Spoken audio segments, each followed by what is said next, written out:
Leamos Santiago 4:17. La palabra del Señor dice así: el pecado, pues, está en aquel que sabe hacer lo bueno y no lo hace. Leámoslo todos juntos nuevamente. Leamos. El pecado, pues, está en aquel que sabe hacer lo bueno y no lo hace. Oremos. Padre nuestro que está en los cielos, le damos muchas gracias por este día más de vida que nos da. Gracias también porque me da la oportunidad, Señor, y me usa para poder entregar su mensaje. Le pido que sea con la meditación, que me dirija las palabras que van a salir de mi boca también, y que esté con los hermanos en sus corazones, en su mente, meditando en este pasaje, conmigo también claramente, Señor, para que esta enseñanza la podamos aplicar en nuestras vidas. Sé con ellos, sé conmigo, y lo pedimos en el nombre de Jesús, nuestro Salvador y Señor. Amén. Amén. Pueden tomar su asiento. El título que yo le di a esta predicación es Conocimiento sin acción. Muchas veces cuando intentamos comprender el concepto de pecado, lo vemos como una acción, pero a veces el pecado también puede ser una omisión. En este caso, una omisión que es pecado. Este versículo de Santiago es bastante breve, pero su contundencia es muy grande. En pocas palabras, el apóstol lo que expone es una verdad que atraviesa el corazón del humano con precisión casi quirúrgica, como si Santiago fuera un médico. Acá Santiago no está señalando un pecado que es escandaloso, no está describiendo un asesinato, tampoco una blasfemia, no está describiendo una idolatría abierta y evidente, no está hablando de los pecados que todos conocemos y apuntamos como graves y que fácilmente condenamos en otras personas. Santiago lo que pone es su dedo en algo mucho más sutil, pero igualmente mortal, algo que pasa desapercibido para los hombres, pero nunca pasa desapercibido para Dios. Algo que rara vez genera escándalo en la iglesia, pero que es abominación delante del Señor, y si nos presentamos delante de Él y su santidad, nos desintegramos. Me refiero a esto, el pecado de no saber y no hacer lo que sabemos que hay que hacer. Repito, el pecado de no hacer lo que sabemos que debemos hacer. Pero antes de avanzar, es importante recordar por qué Santiago nos está hablando de esto. Santiago está escribiendo a los creyentes que estaban dispersos, también estaban presionados y estaban enfrentando muchas pruebas y estaban luchando también con dudas y también con tentaciones. Y en medio de esa realidad, muchos de ellos tenían una fe que era muy, pero muy hablada, pero muy poco obedecida. Oían la palabra, pero no la ponían por obra. Tema fundamental en Santiago. Afirmaban creer, pero no actuaban conforme a esa fe. Y Santiago, como un pastor muy fiel, le escribe toda una carta para recordarles que la verdadera fe se demuestra en la práctica, no solo en el conocimiento. Por eso, casi al final de esta epístola, nos deja este golpe directo al corazón. No basta con saber, no basta con escuchar, sino si sabes lo que debes hacer y no lo haces, eso es pecado. Ese pecado silencioso, ese pecado que se esconde detrás de una apariencia de calma, ese pecado que se camufla bajo la excusa de que me falta tiempo, de que atenta contra la comodidad, o incluso se puede camuflar en la indiferencia, o en la famosa frase mañana lo haré. Un pecado que muchas veces justificamos porque en nuestra mente no estamos haciendo nada malo, pero la Escritura nos confronta con esta realidad. También pecamos cuando dejamos de hacer lo bueno. Y esto es algo que nos toca a todos. A todos. Porque ninguno de nosotros puede decir que siempre hace todo lo que sabe que debe hacer. Ninguno puede afirmar que su omisión es inocente. Ninguno puede negar que más de una vez la voluntad de Dios ha estado más que clara, pero nuestra obediencia o ha sido lenta, o ha sido débil, o ha sido inexistente. ¿Por qué no lo hacemos? La verdad, hermanos, es que muchas veces no pecamos solamente con nuestras acciones, una mentira, sino con nuestras decisiones de no actuar, ayudar al prójimo. No solamente con lo que hacemos, sino con lo que evitamos hacer. No solamente con nuestras palabras, sino también con nuestros silencios. No solamente con nuestras obras malas, sino con las obras buenas que elegimos no realizar. Y Santiago, inspirado por el Espíritu Santo, no nos permite ignorar esto. No nos deja espacio para la excusa. Nos fuerza a mirar hacia adentro y a reconocer una realidad muy incómoda para el cristiano, pero que es necesaria. Que la omisión también puede ser pecado y que Dios ve no solo lo que hacemos, sino también lo que dejamos de hacer o lo que evitamos hacer. Por eso este versículo es tan urgente, tan directo y tan necesario. ¿Para quiénes? No para el mundo, para la iglesia. Porque el pecado de omisión no produce ruido, no produce escándalo, tampoco deja huellas visibles, pero carcome el alma del cristiano, enfría el corazón, debilita la fe poco a poco, apaga el celo que debemos tener por Dios y destruye la obediencia divina. Y por eso, hermanos, antes de entrar al desarrollo del mensaje, quiero que tengamos esto en mente. A los ojos de Dios, el bien que no hacemos también va a ser juzgado el día del juicio. Y este versículo, que parece pequeño, en realidad sea para nosotros hoy una gigantesca advertencia y un llamado a la obediencia verdadera y completa a Dios. Punto 1. La responsabilidad del conocimiento. Santiago, hermanos, comienza este versículo identificando al sujeto del juicio divino. Y ese sujeto, y acá voy a ser bien tajante, no es el ignorante, no es el inconverso que jamás ha leído la Escritura, tampoco es el pagano que nunca ha escuchado un sermón y no está acá. Santiago le está hablando al que sabe, el que sabe hacer lo bueno. Estas palabras van a establecer desde el principio una verdad que es ineludible. El conocimiento no nos libera de responsabilidad, el conocimiento aumenta la responsabilidad. La luz que recibimos es un privilegio, pero también es un peso moral muy grande. A mayor claridad, mayor obligación. A mayor comprensión, mayor deber. Por eso, cuando Santiago parte diciendo el que sabe, está apuntando a un grupo, y es el grupo de los creyentes, el que ha sido alumbrado por la palabra, el que conoce la voluntad de Dios, el que ha oído enseñanza tras enseñanza, sermón tras sermón, predicación tras predicación, los que llevamos vida en la iglesia desde siempre, los que estamos empezando, pero estamos acá. Está hablando a esas personas, tanto como tú y yo, no viven en tinieblas espirituales. Personas que han recibido esta luz suficiente para poder discernir y saber elegir entre lo que es bueno y lo que es malo. Es acá donde tenemos que detenernos y reconocer que el conocimiento nunca es neutral. No existe tal cosa como conocer la voluntad de Dios y quedar en el mismo estado. Acordémonos de Jonás. O el mismo conocimiento produce obediencia o produce mayor condenación si es que no es obedecido. Jesús lo dejó muy claro. Cristo dijo, porque el siervo que entendió la voluntad de su Señor y no se apercibió ni hizo conforme a su voluntad, será azotado mucho, dice Lucas 12:47. Observe que Jesús, hermanos, no menciona grandes pecados visibles. No dice que el siervo robó, no dice que el siervo mintió, no dice que el siervo se rebeló, simplemente que no hizo lo que su Señor le mandó. Y la razón por la que recibe muchos azotes no es porque hizo mal, sino por haber conocido y no haber actuado.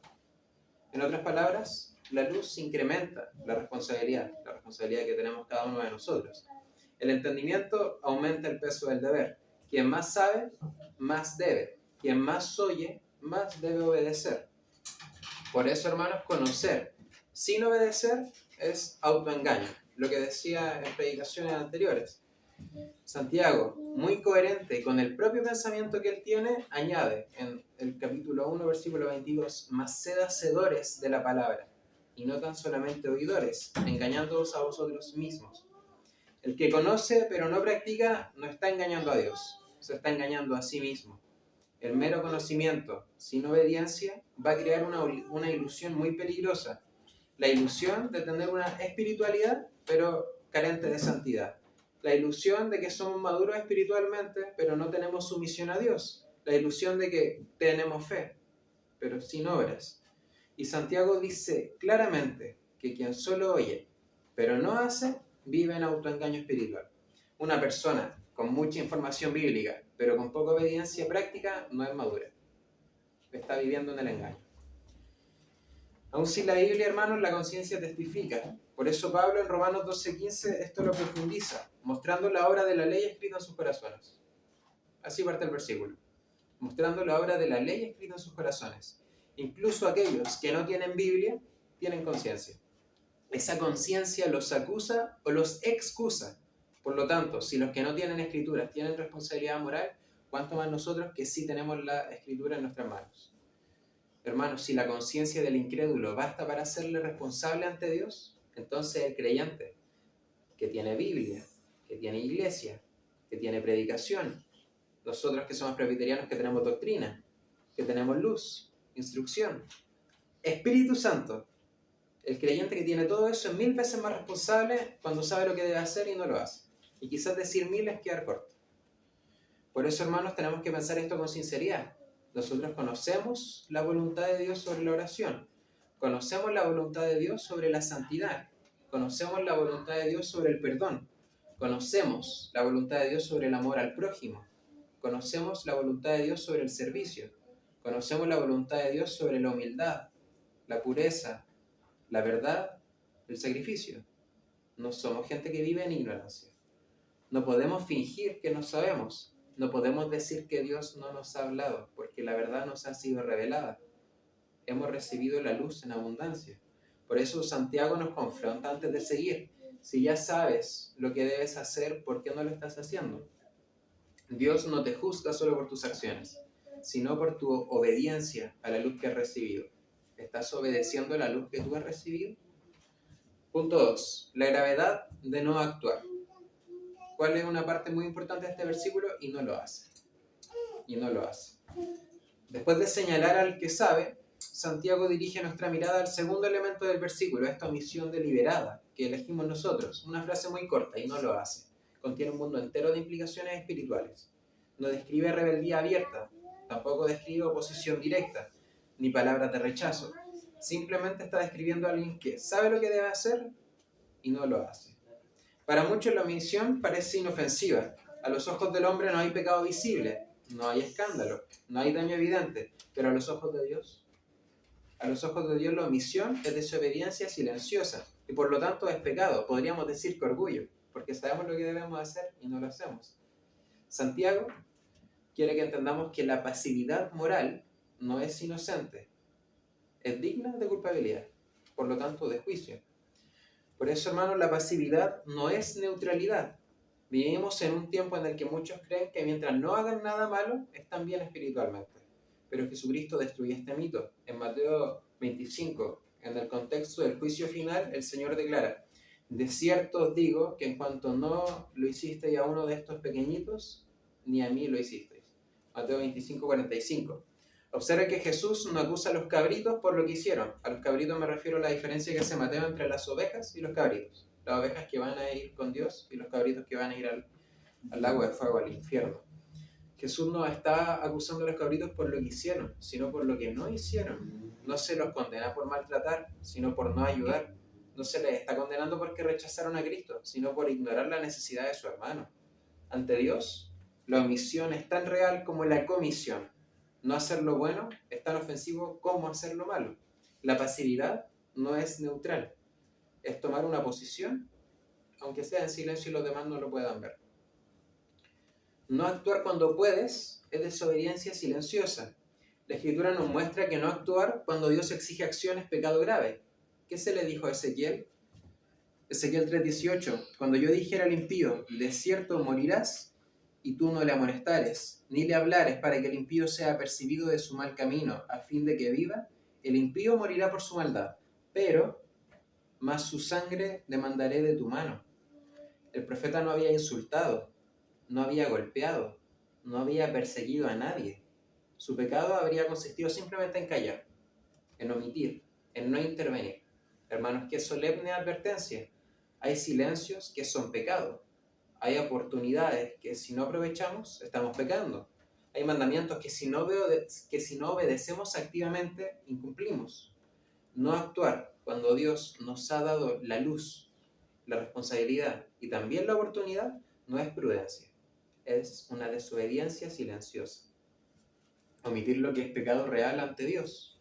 También es importante que lo consideremos. La palabra dice claramente en Proverbios 3:27: no detengas el bien de sus dueños cuando tuvieres poder para hacerlo. Aquí no se habla de hacer daño, se habla de no hacer el bien cuando está en nuestras manos. Dios no solo mira las malas obras, Dios mira la ausencia de las obras buenas cuando Él ordenó, cuando podemos. Pablo también exhorta en este mismo contexto, Romanos 12:11, en el cuidado no perezosos, ardientes en el espíritu, sirviendo al Señor. La pereza espiritual, el descuido mortal, la frialdad del alma, la apatía, todas estas cosas que se manifiestan en omisiones constantes son pecados reales, no simples debilidades del cristiano. Tenemos que distinguir. Omitir lo bueno enfría el corazón, debilita la fe, estanca el crecimiento y entristece al Espíritu Santo. Por eso después tenemos a cristianos fríos. Quizás no están pecando, pero ¿y si están omitiendo? Hermanos, pensemos honestamente. ¿Cuántas veces hemos sabido que debíamos orar y no oramos? ¿Cuántas veces Dios nos ha mostrado a alguien con necesidad y miramos hacia el otro lado? ¿Cuántas veces hemos sabido que debemos perdonar, pero postergamos el perdón o decidimos no perdonar? ¿Cuántas oportunidades de hablar el Evangelio hemos dejado pasar? Como conversábamos en la mañana, ¿cuántos pecados debemos confesar y no lo hacemos? Y tenemos el pecado conocido y no lo hacemos. ¿Cuánto bien hemos podido hacer, pero elegimos no hacerlo? Y en nuestra mente decimos, no he hecho nada malo. Pero Dios responde otra cosa, el pecado está en ti.